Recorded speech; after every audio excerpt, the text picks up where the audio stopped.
Ազատություն ռադիոկայան Ռուզաննա Ստեփանյան, պարոն Սիմոնյան, ձեր համար ձեր թիմակիցների որոշումը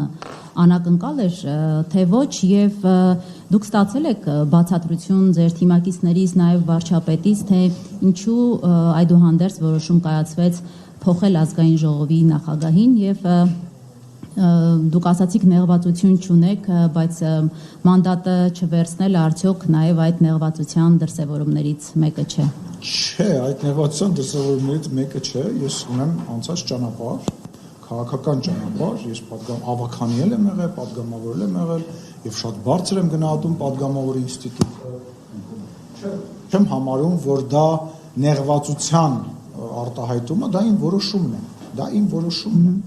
Եվ ինչ վերաբերում է գործընկերների դա կարիք չեմ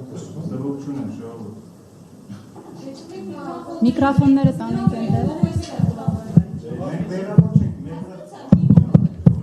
Ինչի՞ է գնում գալիս։ Հա, ոչինչ, ես Ծապակաս չի։ Ինչպես ամեն ինչը Հայաստանում պետք է համար ես առաջին երկայս սրահում արտադրել եմ, որպեսզի բոլոր օտանները իմ վրա շտկվեն։ Կարող եմ սկսել։ Նեղվածություն չկա, անակնկալի մասով արդեն պատասխանեցի, որ իմ համար ակնհայտ է, որ ժամկետը ավարտվել էր եւ պետք է նորից մանդատ ստանա եւ որևիցե բան չեմ տեսնում դրա մեջ։ Ես եղել եմ ավականի, եղել եմ պատգամավոր, եղել եմ փոխխոսնակ, այժմ եղել եմ Հայաստանի Հանրապետության ազգային ժողովի նախագահ կամ ազգային ժողովի նախագահ դեռ կարծում եմ, որ ավելացնելու բան չկա։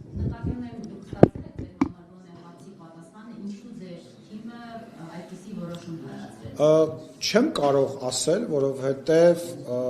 նման քննարկում տեղի չի ունեցել ու եթե ես գտնեի, որ կա ինչ-որ պատճառ, ես չէի առաջադրվի, ուստի ես եւ նման խոսակցություն չեմ ունեցել եւ համարում եմ նման խոսակցությունը տեղին չէ։ Տեսեք, վարչության անդամները իրենք բոլորը իրավազոր, բարձր պաշտոն ունեցող եւ քաղաքական պատմություն ունեցող քաղաքական կուսակցության ամենաբարձրագույն մարմնի ներկայացուցիչներ են։ Հիմա իրանց որոշումն է, ես էլ եմ շատ որոշումներ եմ կայացրել, ասենք չգիտեմ, ցուցակի մեջ մարդկանց ընդգրկելու, չընդգրկելու հետ կապված, կողմ եմ եղել ինչ-որ մարդկանց դեմ եմ եղել, իրանց հետ նույնպես։ Ասենք հիմա ամեն բանի հետ կապված կարծում եմ ճիշտ չի նման քննարկման մեջ մտնել։ Եվ հարցը չեք դիտարկում կուսակցությունից դուրս գալու։ Չէ, ինչի, ես այդ կուսակցության ստեղծողներից եմ, ես քաղաքական process-ի մաս եմ, քաղաքական process-ի մաս մնալու եմ, ես մնալու եմ իմ ընկերների կողքը, այնքան ժամանակ, որքան որ կկարողանամ ծառայել, այնքան ժամանակ ինչքան իրանց պետք կլինեմ,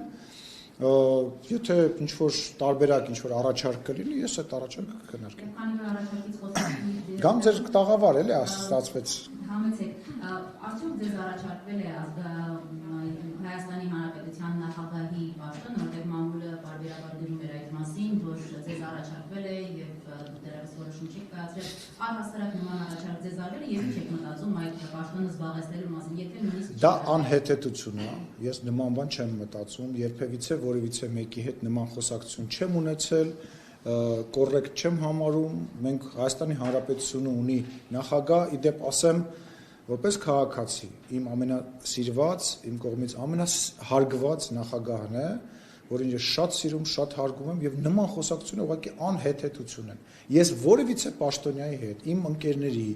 իմ գործընկերների հետ երբևիցե նման բան չեմ քննարկել, չեմ լսել եւ չեմ խոսել, այն բան կա, հա, հայտնի արտահայտություն կա եւ մամուլից եմ իմացել, ինչպես նաեւ տեսել եմ փոխվարչապետ, ինչպես նաեւ տեսել եմ այդ նախագահի տարբերակը, չգիտեմ, դեսպանի, ինչ ասես խոսում են։ Ոչ, հարգելի գործընկերներ, որևիցե մեկի հետ նման քննարկում չի եղել եւ նման խոսակցությունը խնդրում եմ դադարեցնել, դա կոռեկտ չի ու ճիշտ չի։ Բայց ակտիվ քաղաքականություն Բայց ինչի պետք է չվերադառնամ, ինպես քաղաքական գործիչները շատ են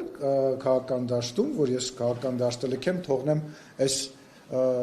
այսպես ասած երագլուխ միավորմանը, որպեսզի շարունակեն Հայաստանի Հանրապետությունը բզկտել, ես քարոզարշավի մեջ եմ եղել եւ ես մեր քաղաքացիներին, իմ գործընկերների հետ եւ վարչապետի հետ միասին բան եմ խոստացել։ Հիմա իմ խրամատը ես 5 տարի ստեղ պահեցի, մեկ այլ տեղ իմ խրամատը կշարունակեմ պահել։ Ինչա փոխվել։